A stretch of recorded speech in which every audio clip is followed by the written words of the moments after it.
السلام ورحمة الله وبركاته.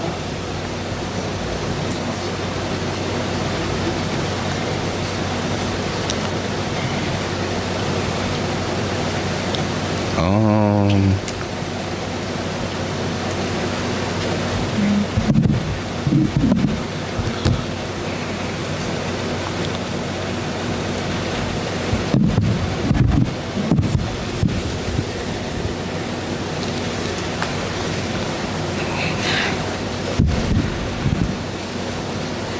بسم الله الرحمن الرحيم. الحمد لله رب العالمين، وصلى الله وسلم وبارك على نبينا محمد وعلى آله وصحبه أجمعين. ما بعد.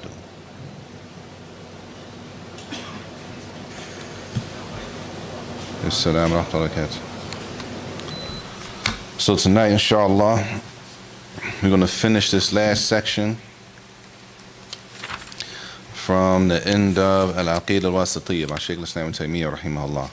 And this is the section of adab where he described and discussed the adab of Ahl Sunnah wal Jama'ah.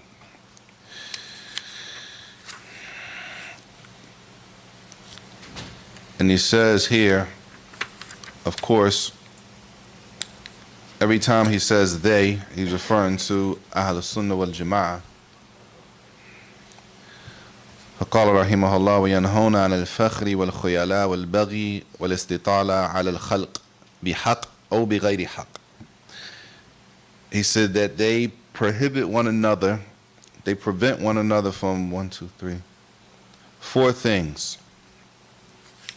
Al-Fakhr. They prevent one another from Al-Fakhr, which is to be prideful, or I guess it could be translated as prideful.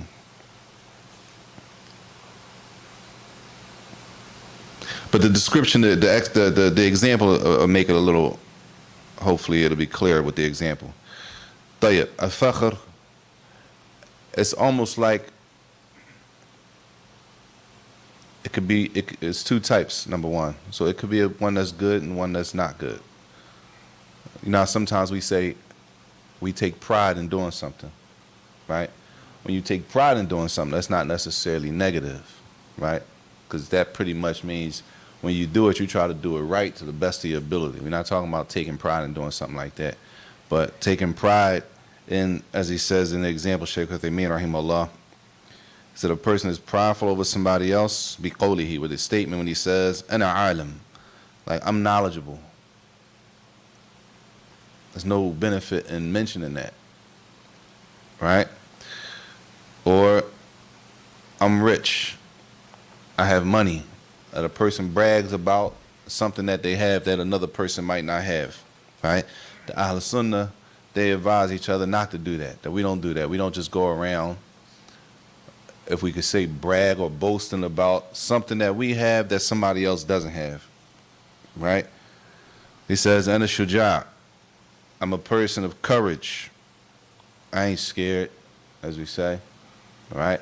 That a person goes around doing that without a reason to do it. Because there are times, as Shaykh al-Thamaraat mentioned, that it's possible that it might be a need to do it. Sometimes it's a need to mention your own quality that you have that somebody else doesn't have, right? Sometimes there's a need for that. And then there are times when there's no need for that, right? And the fact that in that time when there's no need for it, when we do that, it's almost like we are belittling the other person, right? In the time where there's no need for it. But in the time where it's needed, then this is not a problem. Clear? So there's a time when there's a need for it, and there's a time when there's not a need for it. Right? Sometimes that word is used to, again, like, to say we take pride in something, right? But it can also be something that's negative. So Shaykh al-Islam rahimahullah here is talking about the negative side, not the positive side. Not the side that we say we take pride in taking care of your family, you take pride in doing whatever job you do it and you do it right. We're not talking about that. We're talking about the other side where a person mentions something about themselves where it's almost belittling the other person in that case by mentioning it, unless there's a specific reason, there's a need to mention it, right? That's the first thing. The second thing, he says that we also, Ahl Sunnah, also, yanhuna an al-khuyala, that they prevent and they advise each other against being arrogant. They say haughty sometimes, right? Being arrogant, right? He says, al-khuyala takunu bil-af'al. And arrogance can be done with actions too, with actions, right? He says maybe in a person the way they walk, right? People walk arrogantly, right? Yeah, people walk with a type of, what we call it? Stroll might not be arrogant. Stroll might be, is a stroll arrogant? It's possible. All right. Depends on how hard you're strolling. With your chest out. But yeah, it can be. It can be in the walk. It can be in the walk. It says, وَفِي وَجْهِهِ, or in a person's face. That a person has an arrogant look on their face. Right? An arrogant look. What does an arrogant look like? Stuck up. The person turning their nose up at people. Right? People do that sometimes if they go places and the place that they go to is not to their standards. Right? Even if they're not paying for it, that's the problem. Somebody, for example, somebody invites you somewhere and they're paying for whatever the thing is, it's an invite. So you're going, as we say, on their ticket. You're not paying anything. And then the person goes in there, and because it's not to your standards how you would have spent the money, it's not a place you would have chosen to invite somebody. A person goes in there and they do that, they turn their face up and they look around like, you brought me here? Like we could have, you know what I'm saying? Right? He said it could be in a person's face. They might not say it, but imagine a person who invited them there and they see that look on somebody's face. Is that always a bad thing? Is what always a bad thing? You go somewhere and you like, you brought me here, you know I'm not, it's not my crowd, I don't... No, that's different. We talking about, let's just say, for example, we talking about a person invites you to dinner. Right? Yeah, somebody, you like, or somebody tells you it's a surprise. Somebody tells you it's a surprise. Just meet me at such and such. Wow, I mean, they take you to dinner. They take you to dinner. They're paying for everything, or lunch, whatever it is, right?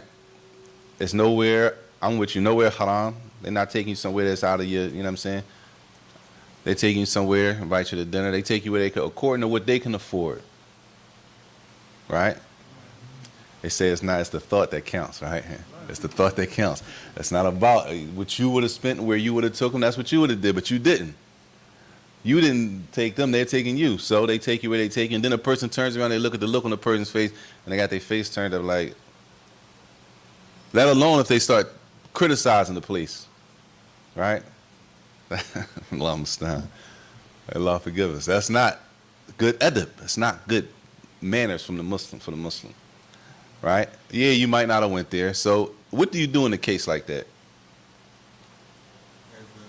As the person who's been invited. No. Not the host. You get there and it's not really to your standards. You just take it. You can do what? You're going to leave? Politely excuse yourself. Like, I got to go? Yeah, you should show some type of appreciation, right? Do something. Right? Yeah, it's only one time thing. You know what I'm saying? You don't have to totally leave. Just eat from the food that you like, right? Try to get something maybe that chicken fingers. You can't go wrong with chicken fingers. So for example, say it's like a 6-hour function, right? Yeah. I leave 3 hours in because I'm not feeling it. That's cool. That's what I'm Yeah. saying. No, but we only going to dinner. All right, but even if it's a long function, I get you. Even if it's a long function, right? Even if it's a long function, it's a way to politely participate without showing your displeasure for the place or for whatever situation. It's a way to do it, right? You can act as is. You act like Yeah, you could act like it's all, like it's all good, like it's nothing, like it's no problem, right?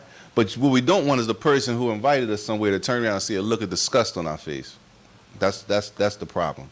So we don't want it to look like, because now that leads to something else, and that could lead to a bunch of other things. Tayyib. He says also, arrogance can be shown if you rafi ratsihi, a person raising their heads, walking around. They got their heads, as we say, in the sky. Right? Now, in our terms, and this is what he says. He says, كَأَنَّهُ وَصَلَ إِلَى السَّمَاءِ, as if a person has reached the sky. Right? In our terms, we say it's two types for us. It's two types of keeping your head up. Right? Y'all with me? It's a positive meaning, and then it's a negative meaning. Right? We're talking about the negative meaning. We advise each other not to walk around like you are better than everybody. We're not talking, like you on your high horse. We're not talking about keeping your head high and having confidence in yourself, having confidence in what you do. We're not talking about having confidence like we're not confident people as Muslims. We're talking about the person who got their head in the sky as if they're better than everybody and they're looking down on everybody when they walk around, right? And some people literally walk around like that. Like physically, you can see their head and they looking around at people and looking down at people and they got their faces turned up, right? And that's not from the adab of the Muslim. Just in case we don't know. And these manners, this adab, it relates for the men and the women. It's for the men and the women. This is not just all of the Muslim men supposed to do this, but the Muslim women, they don't have to apply these things. Because we know when it comes to females, it can get a little more intense, right? It can get a little more intense. So that's the third thing. And then he mentioned the ayah in Surah Al-Isra, where Allah said, وَلَا تَمْشِ فِي الْأَرْضِ مَرَحًا, and do not walk, and this is verse 36. Surah Al-Isra is Surah 17. Surah 17, verse 37, I'm sorry. Can somebody double check that real quick? Isra 37. وَلَا تَمْشِ فِي الْأَرْضِ مَرَحًا, Allah said. Marahan. And do not walk in the earth, do not walk around. I want to see the word they translated. Anybody got it? Is it 36? Yeah. 37, I'm sorry. Do not walk upon the earth.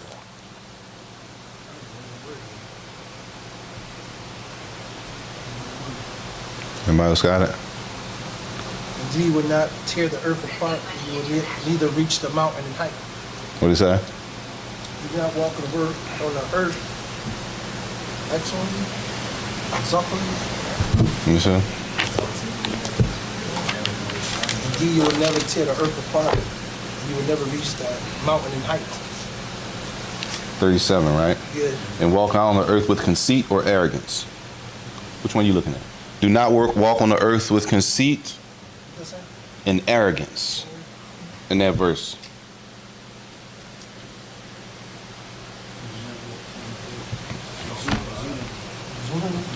Who? I don't know if I know exudely. Arrogant. Do not. I don't know. I'll tell you. That's Isra, verse 37. Do not walk on the earth, as it says, with conceit and arrogance. That's by the ayah, the verse in the Quran itself. Not that we don't walk around with confidence, but there's a difference in a confident walk and an arrogant walk. All right? It's a difference. Tayyib. What the rest of the ayah? It says after that, إنك لن تخرق الأرض ولن تبلغ الجبال طولا. They translate it as you don't have the ability to You wouldn't be able to crack the ground. You don't have that. You're not like somebody who's, I don't want to, it doesn't say that. I'll read what it says first. Do not walk on the earth with conceit and arrogance. Verily, you can neither rend nor penetrate the earth, nor can you attain a stature like the mountains in height. And there's a couple of different translations for that. Your strength doesn't allow you to penetrate and crack the earth yourself. You're not that strong. You're not really that who a person may think they are. You're not as big as you think you are. You're not that, right? Don't walk around as if you are that, because, of course, the other verses prove that we are all created from the same thing. We're going back to the same dirt. Alhamdulillah. طيب Shaykh Uthaymeen رحمه الله says فأهل السنة والجماعة ينهون عن هذا ويقولون كن متواضعا في القول والفعل وفي الفعل حتى في القول لا تثني على نفسك بصفاتك الحميدة. He said أهل السنة, the people of Sunnah, أهل السنة والجماعة, they advise each other to stay away from all those negative characteristics, and they say كن متواضعا, they say to each other, be humble. Not the internet humble. What does it mean to be humble? Because I saw somebody with a shirt on said be humble, I think. What is humble and humility? Huh? To be at peace. To have good manners. Okay. Not thinking. Not considering yourself better than somebody else. Jade. Anybody else? Be humble. Not considering yourself better than the next person. Is it possible you're better than the next person now? You might be better than the next person. But the fact that you're better than the next person, does that mean that you have to make it clear that you're better than the next person? No. That's humility, humbleness, to be humble. He says, and this is what Ahl Sunnah wal Jama'ah advise each other with. Be humble. Don't be a person who you think you're better than everybody else. Even though you might be better than the people that are sitting in front of you, or better than people that are sitting next to you, better than people that's around you. Right? And then he says, whether it's in the statement, be humble in what you say, and be humble in behavior, in your actions. Right? What does it mean to be humble in what you say? Guarding your tongue. Don't brag. Okay, not bragging about something that you might have and somebody else doesn't have. Tayyib. What else? Not using profanity. Jade. Some people think profanity is like no problem. Some Muslims don't understand the problem with profanity. But I guess that's a whole nother discussion. Muslims don't understand the problem with profanity. And I'm not saying that's for the men and the women. For the men and the women. We don't understand the problem with profanity. We wouldn't go in front of certain people and use profanity. Let alone we'll curse out a Muslim or anybody for that matter. Salam alaikum. That's an issue we need to deal with, especially, and it's not with the exception, but especially when we have the look, when you look like a Muslim. Like you have the sifat, you have the description. Anybody, at least where we are, and this, anybody walking around is going to identify you as a Muslim. That's a problem. And we don't understand the problem with profanity as Muslims. That's a huge problem. That's a huge problem. Tayyib. He says here, being humble or having humility in things we say, he said that you do not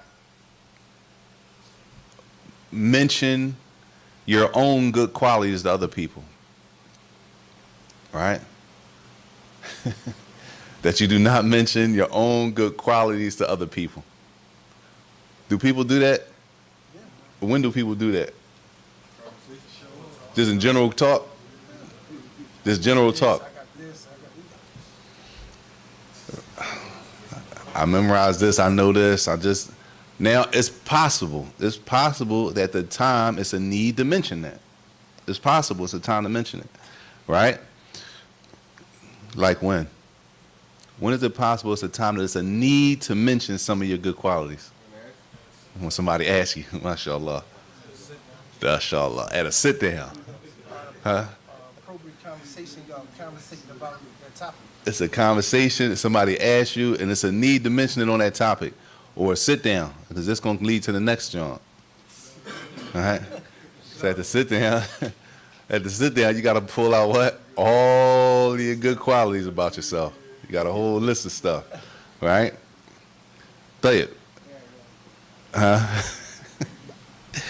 Tayyib. He says right after that, except, he says, إلا حيث دعت الضرورة أو الحاجة إلى ذلك, except if it's a need to mention your good qualities. It might be a need to mention. It might be a need for a person to mention that whatever they feel is a positive quality about themselves, right? Like the examples that we did that y'all just mentioned. Tayyib. He mentioned the example of Ibn Mas'ud radiallahu anhu when he said, لو أعلم أحدا هو أعلم مني بكتاب الله تبلغه لإبل لركبت إليه. He said that if there was a person that I knew, Ibn Mas'ud radiallahu anhu, if it was a person that I knew that was more knowledgeable than me, than the Quran and the Sunnah, I would got on my camel and I went to learn from him. I'm not trying to say, I'm just saying, if it was somebody I knew was more knowledgeable than me, I would have went to go learn from him, right? It's possible it's a need. It's possible it's a need. Tayyib. This is important. He says, Shaykh Uthaymeen rahimahullah says, والإنسان ذو الصفات الحميدة لا يظن أن الناس تخفى عليهم خصاله أبدا سواء ذكرها للناس أم لم يذكرها. He said a person who does have good qualities and characteristics, a person with good, is that the word? Qualities? Man or woman. He said, don't think that people don't recognize those qualities. Don't think that people don't recognize those good qualities, whether you mention them or you don't mention them. And this is important for sisters, because sometimes sisters face a fitna. Sisters face the fitna as far as hijab, covering. So some think that hijab, they think covering properly, that's the shaitan. They think that covering properly is keeping them from a potential spouse, a husband. It's a deception, it's a trick of the shaitan. They think that by them covering properly, they're covering everything so they're not able to get the attention of a man. Right? Therefore, what? You have to do what to get the attention of a man? If you thinking like that, then I got to do one or two things. The extreme of it is I have to remove the hijab so that they can get the attention. Right? Everybody with me? Sisters, if I'm wrong, stop me. I could be wrong. Right? That's the extreme, that they remove the hijab. Less than the extreme is that the overgarment and hijab becomes smaller and smaller and smaller so that the body is defined. So now we can see all of the curves. Right? Because they think, a person thinks, because nobody says anything about the good qualities that I have, that I must not have good qualities, which is a mistake. Whether, as the Shaykh Uthaymeen says, whether a person with good qualities should never think that people don't see him. They'll never think that people don't know the qualities that everybody's walking around. Everybody walking around has a certain demeanor that they carry themselves with. And everybody walking around that goes and deals with that person picks up on it. Whether we say something about it or not. Now sometimes we just come out and say it, like, mashallah, man, you are such and such. And then we say what it is. But even if we didn't say it, it's still, that person still is like that, whether we say it or not. So he said that don't think that because you don't say anything, that quality, that trait of you being humble, for example, you being a wholesome sister, right? Because people don't say it, don't think that people don't notice it. And that's important because a lot of people need to hear it. A lot of people need to hear the compliment. All right, some people don't need to hear it, but a lot of people need to hear the compliment. Yes, Sheikh. The beauty of the sister, she had a niqab, she's totally covered. It's like I could goosebumps when I see her. Allah Akbar. When she like, nah, when she ain't covered, I don't get that. Right. Her beauty already been shown. Some names of people. And that's important too. Some people, you got to understand, the beauty, as they say, is in the eyes of the beholder. So some people, sister, there's some people, they're a group of men who are attracted to women who wear niqab. They, even if they don't say it to you, they exist, right? It's a group of men like that. They're a group of men who are, some things attract certain people, whether people say it or not, because you don't see people saying that you look like this and that, it doesn't mean there's not people who exist. And the same thing for the men. The same thing goes for men. Just because people don't give us compliments doesn't mean that the trait or the characteristic doesn't exist in the person. I only use the example for the sisters because sometimes that can lead to further extremes. That can lead to further extremes where a woman doesn't feel like she's getting enough attention. The only problem, sis, is that the attention that a woman gets by uncovering, in most cases, is not the attention that she really wanted. You're definitely going to get attention because men are men and women are women. It's a male and female thing. So it's going to be attention regardless. But are you looking for that type of attention? Because that type of attention is going to be a negative type of attention. That's not the attention more than likely that you were looking for. All right? So we got to be careful. He says that don't think that people don't notice those qualities that people have. He says, and if a person began to, as he says, صار يعدد صفاته الحميدة أمام الناس سقطت عن أعينهم. If a person was to start just running off all their good qualities, how you feel about a person who just start telling you all the good stuff about themselves? Huh? Yeah. Now, right? You start getting lower and lower as people looking at you. Well, I thought you was this. Nah, he on something else. That's something else. So now you start losing the respect. You start losing the respect based on you because you feel like nobody's noticing you. So now you feel like you got to come out and tell somebody all the good stuff you do. And when you do that, brothers and men and women, a person begins to lose the respect for the person that they, unless it's a reason for mentioning it. طيب. He says after that, والبغي, that Ahl Sunnah, they warn each other from al-baghyu, which is al-udwan, al-ghayr, to transgress or to violate, as we say, another person, to violate another person. And how do we know we're violating somebody? Where's the violation come in? You violate somebody regarding what? His rights. What rights? It's a lot of rights. No doubt, the rights, no doubt. You violate somebody regarding their rights. What specifically? Huh? Not returning the salams. Tayyib. It's honor. Tayyib. Boy, I'm sorry. What does that mean, though? It's honor. How do you violate a person's honor? Talking about him, Talking about a person, backbiting them, tail carrying, slandering him. slander. What's tail carrying? Hold on. What's tail carrying? You said it, but I want to see who owns it. What's tail carrying?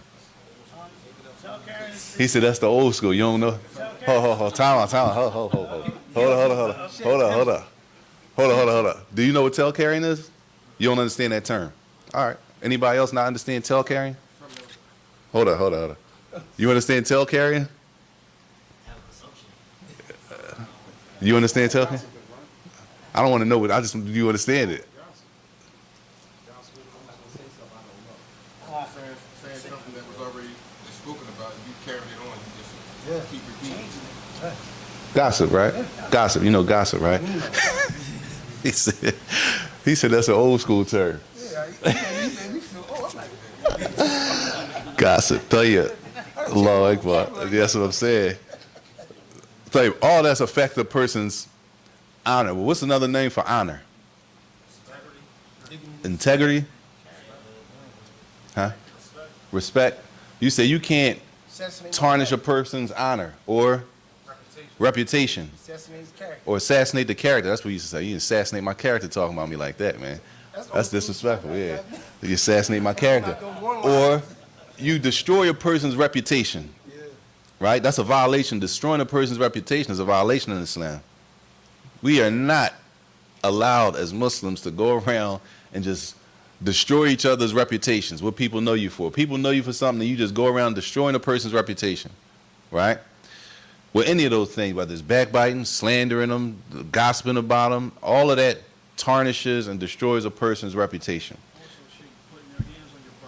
Good. Violating when it comes to physical, putting your hands on somebody, right? The extreme of that is, no, the extreme is murder. Murder is the extreme of violation when it comes to physical, and everything under that, whether it is, as we say, what do we mean by bloodshed? Shed the blood. Not necessarily murder.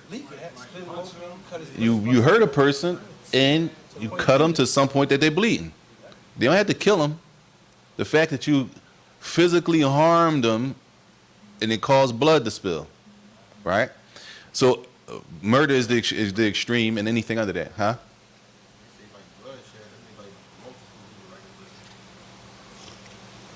Multiple people what? Not necessarily. A person might say, man, he shed my blood. I know people don't. Some people. People ain't talking like that. You never know. People be talking about a book, man. So I'm just trying to figure. People might use the book terms, man. They shed the blood. You can't. All right, you can't shed the blood of a Muslim. All right. All right. Cool. So what do that mean? You can't spill the blood of a. If you shed the blood, you can't harm them. You can't do anything to make cause a Muslim to bleed. Right? You can't do anything that will cause a Muslim to bleed. Right? We don't have that authority. We going backwards then. That's cool. And the last one, I think you said the last one. You violate somebody in their property, right? And that's based on a hadith. That the Prophet ﷺ said, "In dima'akum wa amwalakum wa a'radakum haram, alaykum haram." That your blood, your money, or your property, or your wealth, and your reputation are haram. It's sacred. You can't go around touching and tarnishing anybody's stuff without right. What about lending money? Huh? Lending money is not the same as taking money. Lending money is lending. That them people agree. Two parties agree. There's a lender. He agrees to lend the person money, and the person is a borrower. That's fine. But you can't go take nobody money. I asked somebody to borrow some money. They didn't give me the money I asked to borrow, so I'm just gonna take it. Like, that's a violation, right? That's dhulm. Tayyib. So he said, based on that hadith of the Prophet sallallahu alaihi wasallam. Tayyib, he says,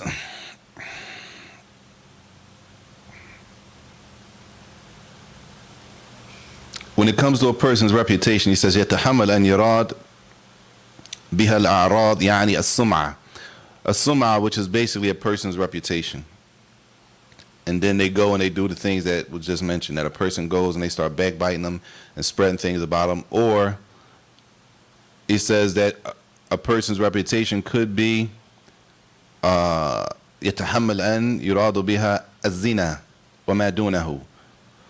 Or that a person destroys a person's reputation by, and this is dangerous, when it comes to zina, fornication, which is, what is fornication? Even though we see the word in the books. Having sex without being married. Having sex outside of marriage.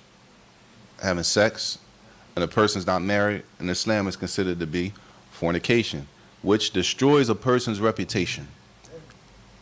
If we don't know that, and it might seem lopsided, but sisters could chime in. If we don't know that, any person, any man that hears a certain thing about a woman, it destroys her reputation and it removes her into another category to men. And that's why it's dangerous in Islam to consider and to call somebody a fornicator, especially when it comes to a husband and wife. That's super dangerous. When it comes to husband and wife, that's super serious. And even if it's not a husband and wife, accusing a person of zina is big in Islam. It's not something small. Even though we might do it all the time and people might do it all the time, that's a serious crime. The story of Maryam. They said that she was a fornicator. The story of Maryam, yeah. Allah protected her honor. No doubt, no doubt. So either way, zina, the fact that a person has sex outside of marriage, it tarnishes the reputation. It destroys a person's reputation. And we probably need to do something specifically on that, realistically, so that we understand what it means when a person fornicates, when a person has sex. What does it do to the community? Like, what does it do to, as a whole, what happens? What happens in the community as a whole? Yes, I'm sorry. Years ago, there was a sister, she was involved with a brother, years ago, and she spent it last year, that the brother, she caught something on the dog. Her reputation was gone, down.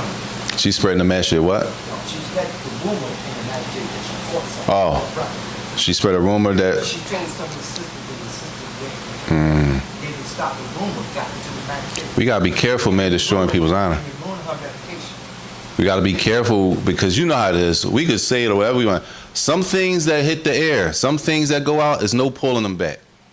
Some stuff, once it get out there, once you say that and put that out in public, it's difficult. You can't just pull that back. That's gonna be stick, whether it's true or not. That's gonna stick on a person's reputation forever. And now you got to go to the grave that you destroyed a person's reputation. And you didn't even know if it was true. And if it was true, was it for you? Was it for you to make it public?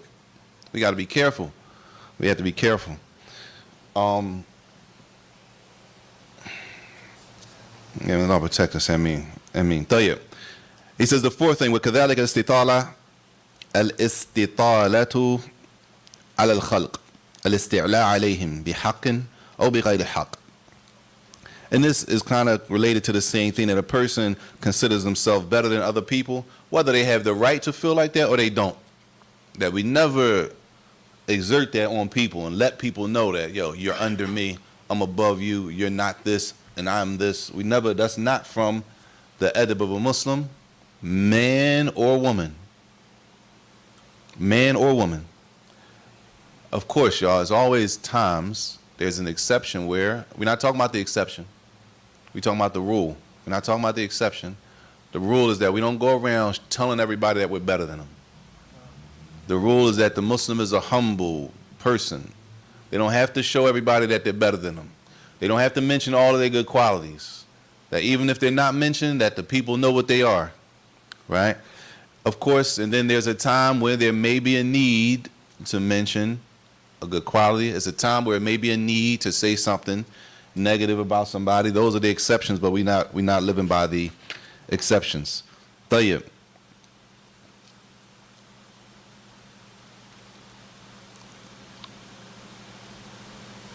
He says, وَيَأْمُرُونَ بِمَعَالِي الْأَخْلَاقِ وَيَأْمُرُونَ بِمَعَالِي الْأَخْلَاقِ is that they tell each other, they advise each other, and they command each other to have the best and the highest form and the best manners. The best. This is Ahl Sunnah. This is not Ahl Bid'ah. This is not all of the terms and these names that everybody be calling each other. Don't know how to say them in Arabic. It's just names in Arabic that people put on each other, all these labels. Ahl Sunnah are supposed to be people who have good behavior. It's real simple. Ahl Sunnah with Jama'ah supposed to have good behavior, good manners. Men, women, adults, children. The people who say they follow the Sunnah of the Prophet ﷺ. It's real simple and basic. We can complicated things, and we have made it seem like if you don't know these terms that I'm about to say, then you're outside of Ahl Sunnah. It's overcomplicating stuff. And it's real simple. The Muslim is supposed to be a person who has good behavior. Right? In order for us to come off of that, we need something from Islam to tell us, okay, we don't need to have good behavior. We need to find the ayat. Where's the verse in the Quran? Where's the hadith of the Prophet ﷺ? Where is it that we can say, okay, we don't have to have good behavior? Where's the exception for that? Right? So now the question is, what are some examples, right, of good manners and good character. And he has some examples right here, but I'm not going to read them. I just want to hear. Huh? Being kind to your neighbor. Tell you, being kind to your neighbor, Jade. Smiling. Having the best character. Yeah, smiling. No doubt, smiling. And the best Huh? character. Giving salams to the Muslim, whether you know him or you don't know him. Because some of us, we restrict the salams. Some of us only give salams to the people who look like us. They dress like us, right? They pray where we pray at, right? Or they know the terms that we know, the same terms, so they say the same terms that we say. And if they don't know the terms that we know, then they must not really be following the sunnah. You don't know what that? You don't know what rububiyah is? So since you don't know what rububiyah is,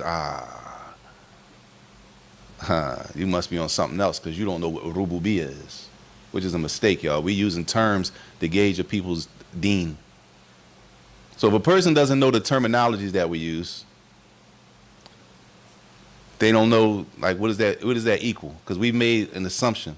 If you don't know this term, you must not know this. We've made an assumption. This equals that, which is not necessarily true. Tell you what else? Being kind to your family. Being kind to your family. Muslim or non-Muslim. Muslim or non-Muslim. Okay. What else? Giving charity. We know charity, right?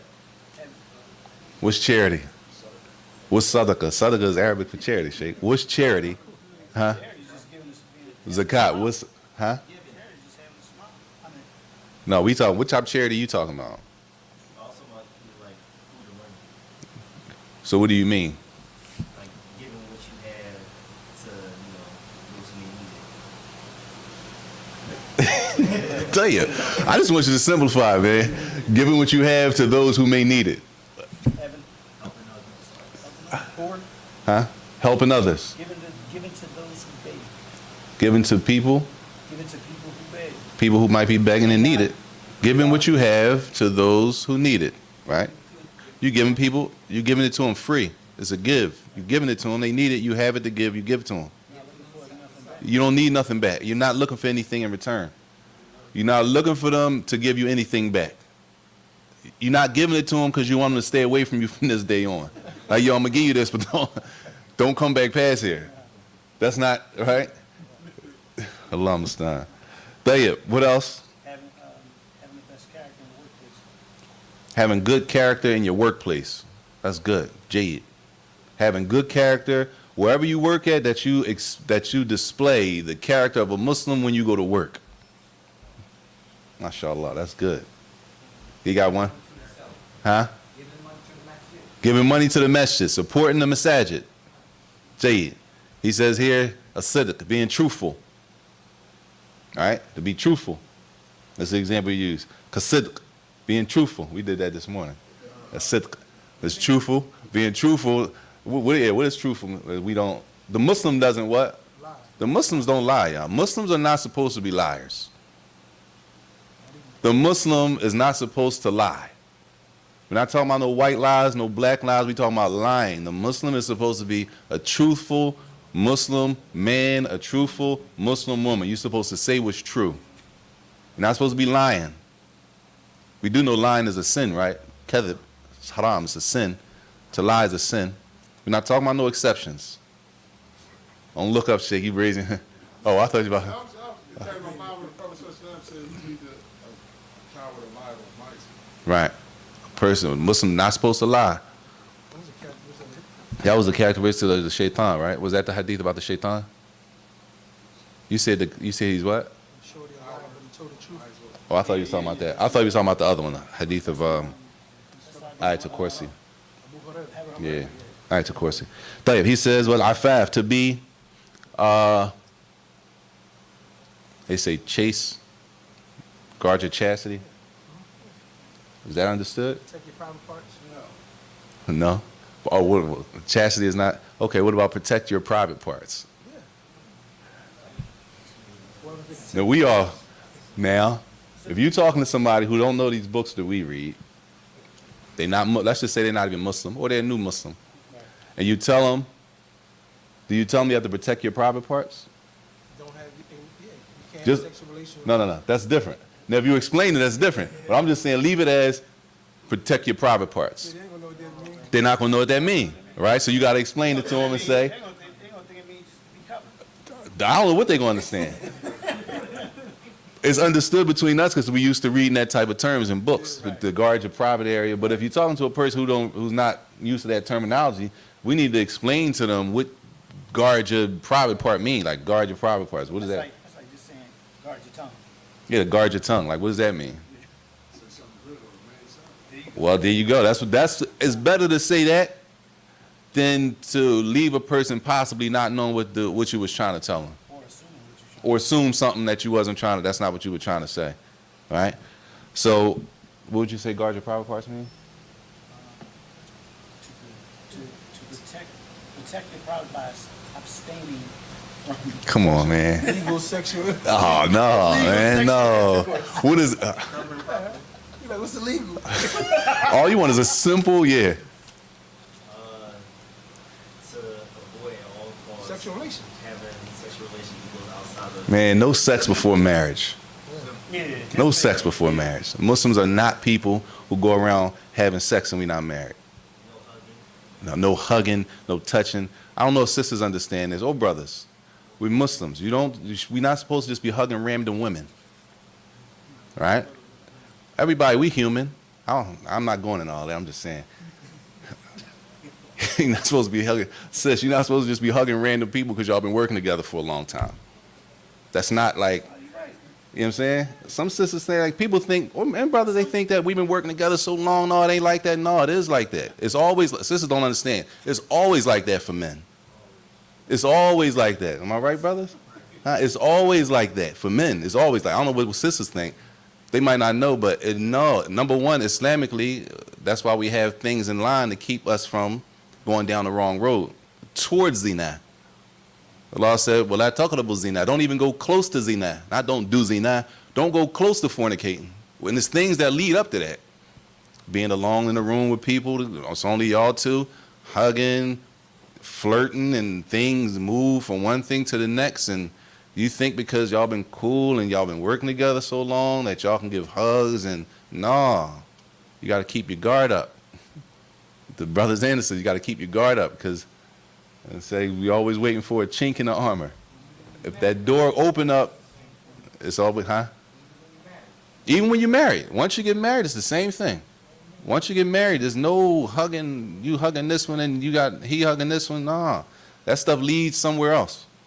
From the hadith of the Prophet sallallahu Sorry, alaihi wasallam, son. more beloved to me that a screw be driven through my head before I touch a woman is not from the mahram. Oh man, mahram. That's deep. Yeah, that's deep. There's more. What's the hadith? We're not getting into the mahram. We got to get into the mahram, but It's more let me see how much time we got on the mahram. It's nail driven through It's my more head. beloved than a nail be driven through my head for me to touch a woman who's not from my family. Because the women that are from my family, that's one thing. Women outside of the family, and sisters, the brothers outside of your family, right? The men outside of your family, this is real general, right? It's specifics to it. That means generally we can marry them. The people that you can marry, brothers, sisters, the people, the women that you're allowed to marry, sisters, the brothers that you can marry, he ain't my type. We're not talking about if you're type or not. Don't make it difference if you're type or not. No, she ain't really my speed. That makes no difference. Deen-wise, if you wanted to, you can marry her. They're not open to be hugging and riding around and just kicking it. We're going to go to lunch together. No, it's not open like that. And those things lead somewhere else. And that's why we close off all of those avenues. We close off any possibility. Any possibility is supposed to be closed off. Now, we live in a city. We live in a place where, okay, you knew people growing up. So, yeah, they might run up to you and they might hug you. All right, but at some point, you got to let them know.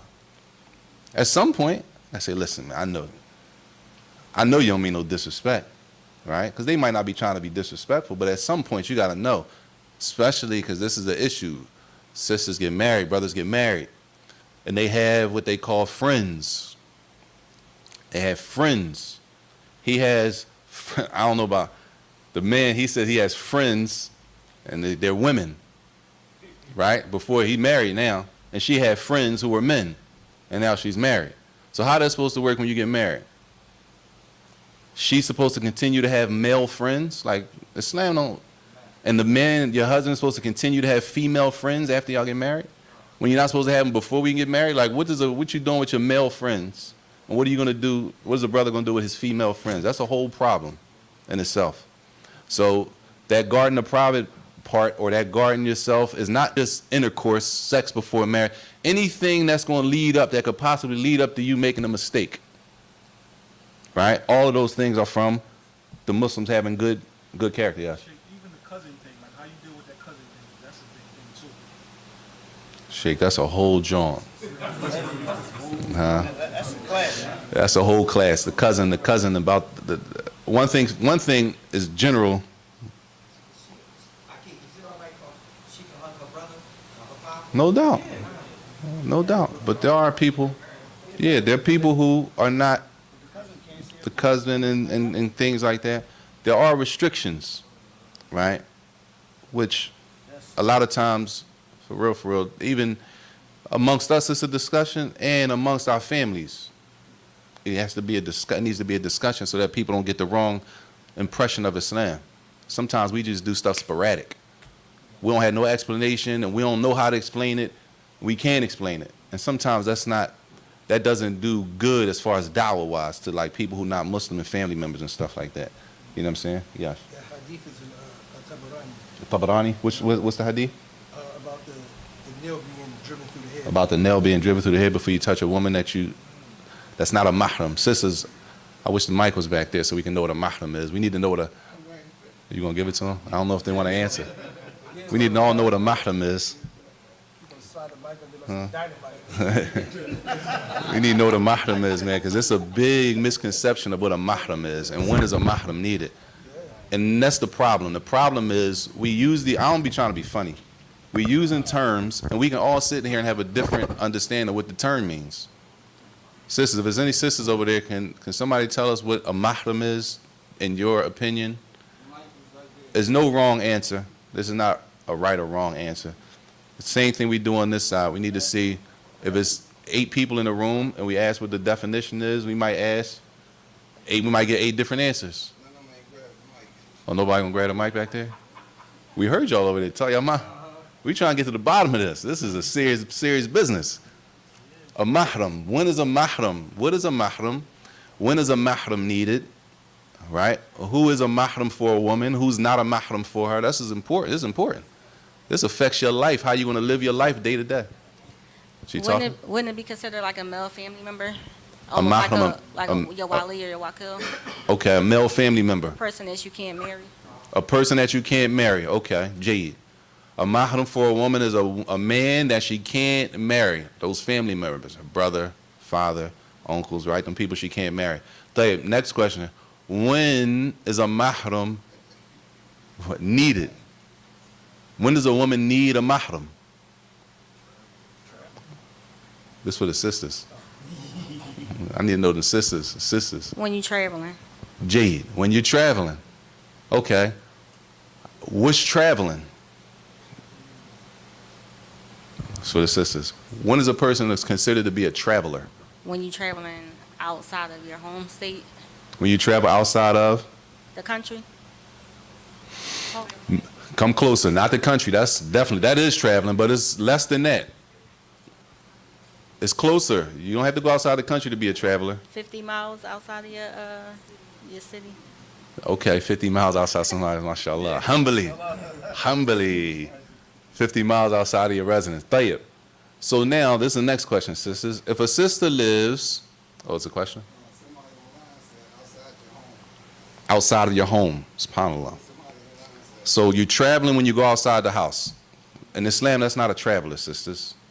You're not traveling because you leave the house. And that's the misconception a lot of sisters have in Philadelphia. I don't know about anywhere else. Some sisters think when they come outside, they traveling. So if she lives in South Philly, she considers herself traveling to North Philly. So she can't go to North Philly because she needs a mahram to travel with her. And that's not what a mahram is in Islam. That's not traveling. You're not a traveler within your residential city. Right? The term is not used like that. A safar. Safar is not used like that Islamically. You're not traveling when you're moving from North Philly to South Philly to Mount Airy to West Philly to Germantown. That's not a travel Islamically where a lot of rules come with traveling. You shorten the salat, you can combine the salat, you can break the fast if it's Ramadan with no sin, you got to make the day up, right? You're going to need a mahram, you can't, that's not a traveler. And a lot of sisters had the idea that when they leave out the house and they're in the city that they're traveling, and that's not a traveler. Yeah, the brothers. And the brothers, yeah, on top of that, it's brothers that's holding them to that. So the brothers are holding them to when they leave out of the house, they need a mahram because you're traveling. And that's not traveling. Now, it's one thing if you want to say you prefer that your wife you prefer that your wife, you feel comfortable with your wife moving around and she has somebody with her. That's one thing. But to label her a traveler, no, that's incorrect. That's not correct. All right? Yeah, that's traveling. Out the country is definitely traveling, right? But on a smaller scale, she going to New York. New York is traveling in Islam. Therefore, you're supposed to have a mahram when you go to New York. You're not supposed to go to New York. You're supposed to travel to mahram, right? Not within your, yes, I'm sorry. Isn't it a bit extreme to have somebody travel with you to Jersey? I can't hear you. Say it again. Isn't it a bit extreme to have somebody travel with you to Jersey or Delaware? I wouldn't say extreme because it depends on what part of Jersey you're talking about. The dhabit is, how do you keep it consistent? The consistency is when you're talking about 50 miles and above. 50 miles and above Islamically puts you in the traveler's category once you pass 50 miles, right? If you're below that, you're not a traveler. So, for example, Cherry Hill, right?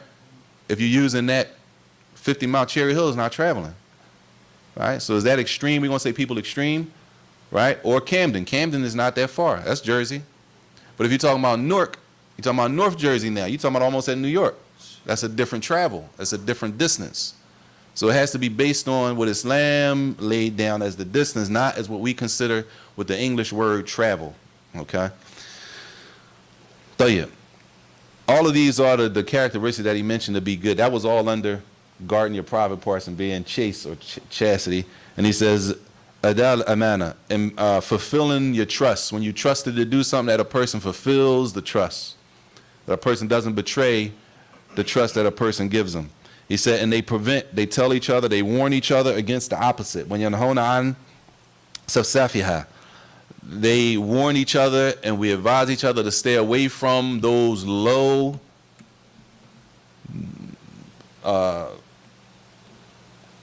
what's the word for? What's the word for like bad? I guess bad. No, bad manners. Bad adab, bad manners, bad behavior. We're supposed to warn each other against that and advise each other against it. Like, don't do that. You're not supposed to be doing that. We're Muslim. We're Muslim. We're not supposed to do what? You got some examples here. Huh? Lie. We're Muslim. We're not supposed to be lying. Backbiting still. What else?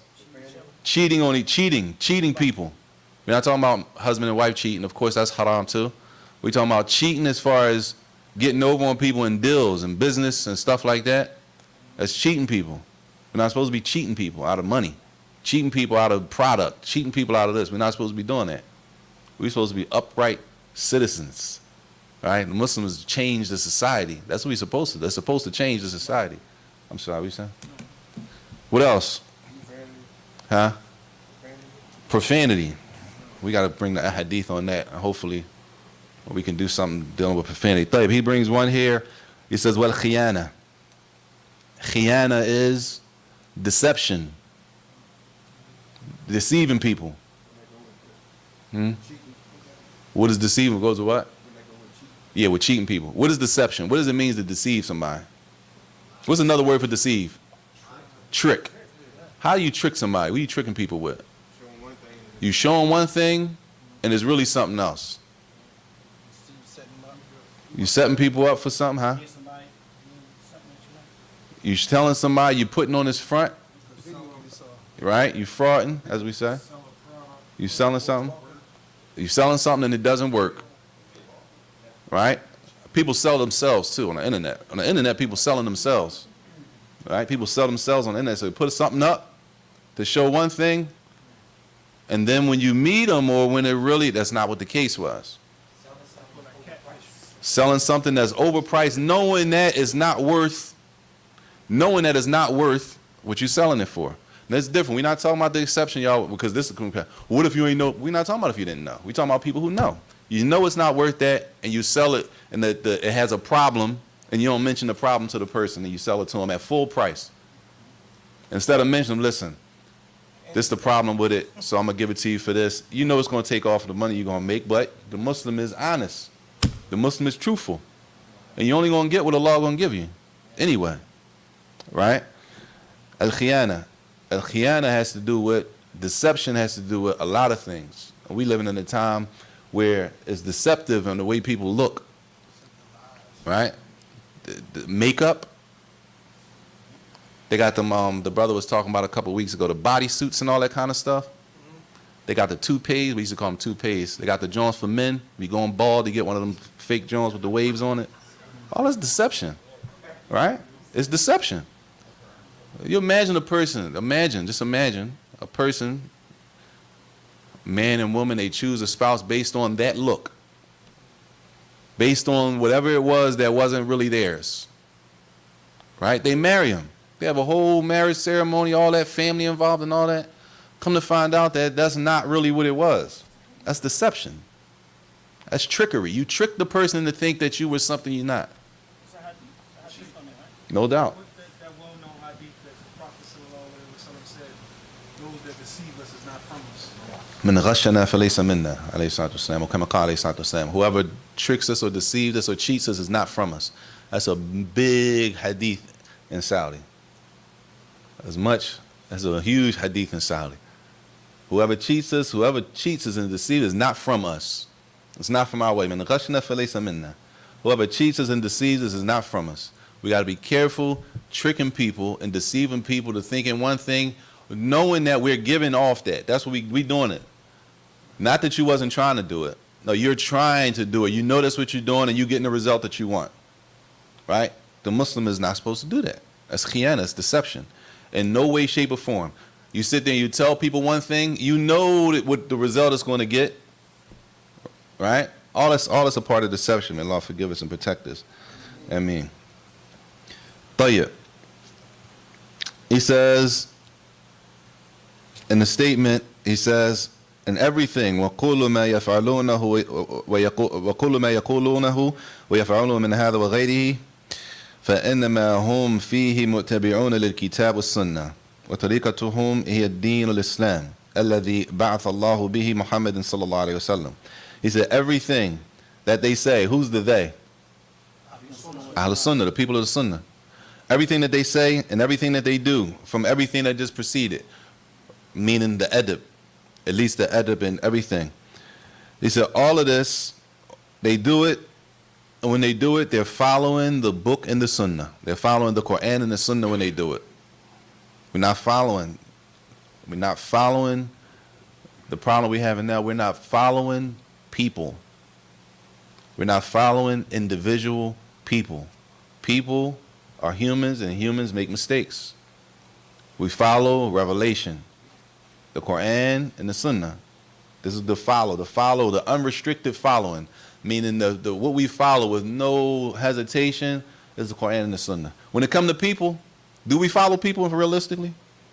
Everybody follows people. We do follow people. But the following those people has limits. I don't know about that. I thought we wasn't supposed to do that. No, you could do it. I don't know about that. That's great for me. I'm kind of shaky. You don't have to follow people unrestrictedly with no limits. Right? There are limits on following people. Right? Our unrestricted followings for the Quran and Sunnah of the Prophet sallallahu alaihi wasallam. He says, in their way is the way of the Deen of Islam, which was the Deen that Allah Jalla wa Ala sent the Prophet Muhammad sallallahu alaihi wasallam with. That Deen is the Deen that we follow, right? That's what we're bound to, and that's what we're restricted to. Anything outside of that, we don't have to follow it. We're not obligated to follow anything that goes outside of the revelation. Tayyib. Shaykh Uthaymeen says, meaning when we do our worship, anything we do, we should feel it. Yo, I'm doing this according to the sunnah. I'm doing this because we're not supposed to do this as Muslims. I'm following the revelation in this. I'm going to be truthful. I ain't going to lie. I could lie right now and get over. I could. And that might get me like 10 stacks. I could do that. And nobody know. But we Muslim. And Allah knows. Right? Especially, y'all. Especially when it comes to them sit-downs and stuff. Especially when it comes to sit-downs. I mean, you just got to be honest. It's better to be honest. It's better to be honest than for a person. You trick a person and then they find out from a third party that you was frauding. Then when they call it off, everybody don't know, oh man, I don't know what happened. You just called it off. Well, came back that you weren't being honest. Right? Who wants to marry a person they can't even be honest initially?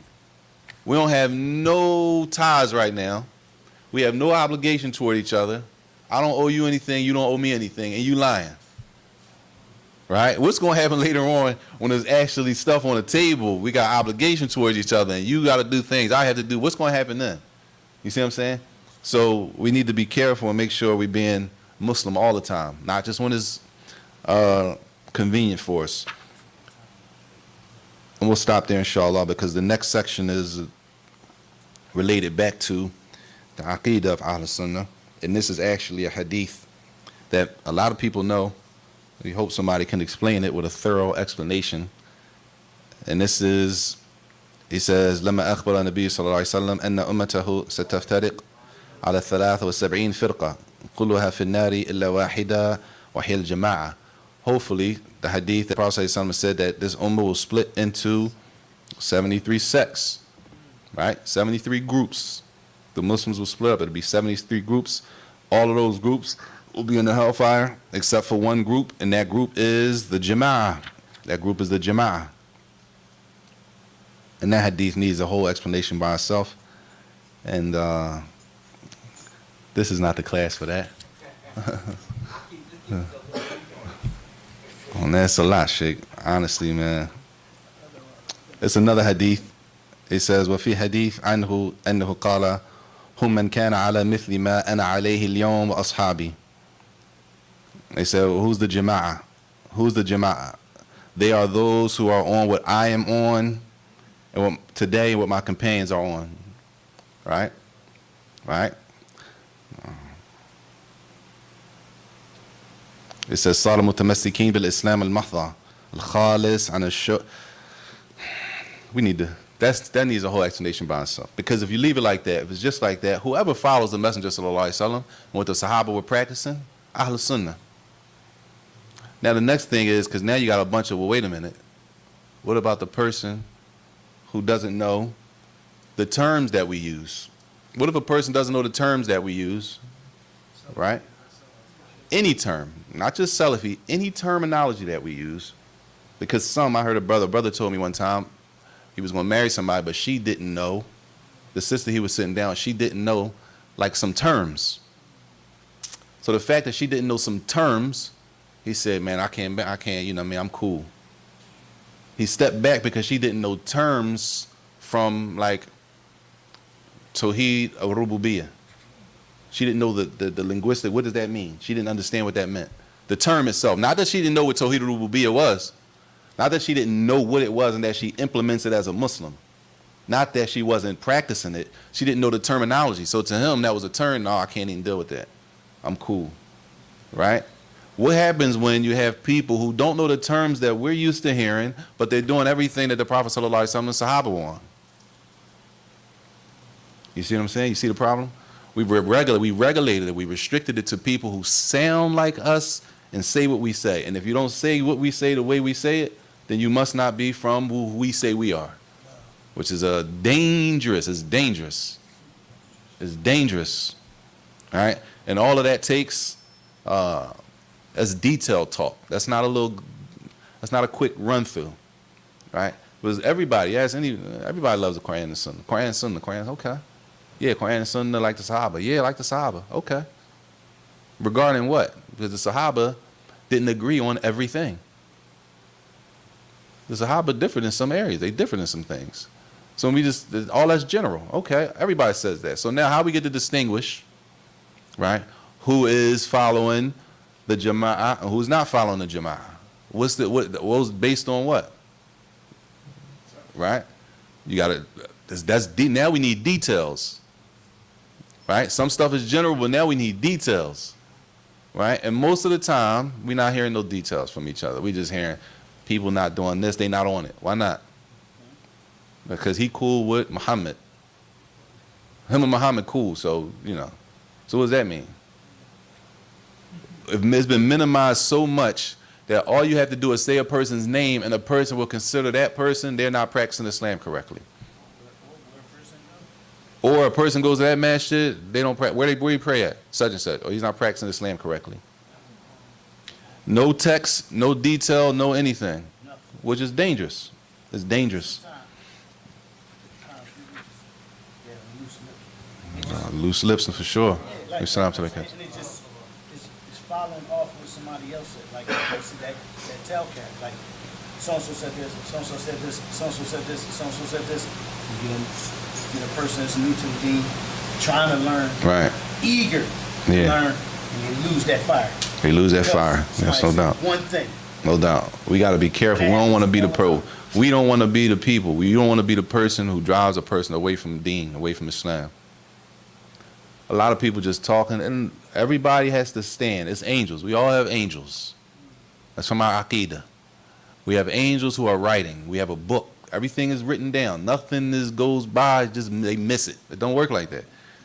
Everybody has angels. Whether you praying here or wherever you praying, in this city or outside of this city, whoever your imam and your sheikh is, your sheikh has angels, you have angels, all of the kids and everybody, the adults have angels. The people you talking about, they have angels just like you have angels. Everybody's going to be held accountable on Yom Kippur for what we say and what we did. Right? A lot of people don't have any details. They just saying what somebody else said. And if you get a they don't have details, which is dangerous. As Muslims, we don't have to do that. Everybody's not charged with their obligation. Some people may be, but that's not everybody. So that hadith needs a lot of explanation. We can't do that today. And I would prefer somebody else did that more qualified than myself. But if not, we'll stop there, inshallah, if there's no questions. It's only a little bit long. طيب, we'll stop there, inshallah. وصلى الله وسلم وبارك على نبينا محمد وعلى آله وصحبه وسلم.